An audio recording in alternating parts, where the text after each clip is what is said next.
દરેક ઘરે પાણી પહોંચાડવાના સરકારના દાવાની વચ્ચે છોટાઉદેપુરમાં પાણીની સમસ્યા છે। શિવાજીપુરામાં પાણીની વિકટ સમસ્યાથી લોકો ત્રસ્ત, લોકો ત્રાહિમામ પોકારી ઉઠ્યા છે। 15 દિવસ પહેલા રજૂઆત કરાઈ હોવા છતાં સમસ્યા જેમની તેમ છે।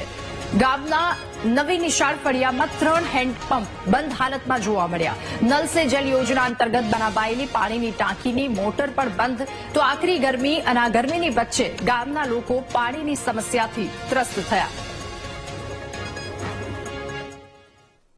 હેન્ડપંપ બગડેલો છે, જે 15 દિવસથી બગડેલો છે અને 19 પર હેલ્પલાઇન પર રિપેર માટે જાણ બી કરેલી છે, પણ 15 દિવસ થયા છતાં હજી કોઈ આની કાર્યવાહી કરેલ નથી।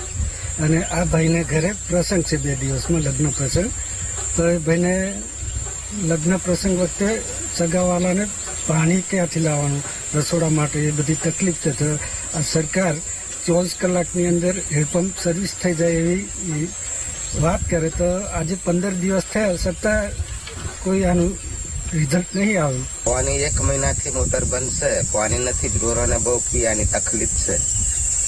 તકલીફ એક હેન્ડપંપ 14 ઘરોનું ભરે પાણી, લોકો વળાઈ મરે। આ કેવી રીતે ભરવું, કેવી રીતે પાણી પુરવઠાને ફરિયાદ કરી કે અમારી મુદત પૂરી થઈ ગઈ એવું કહે છે। આ તમારી રીતે તમારે કરવાનું એવું કહે છે।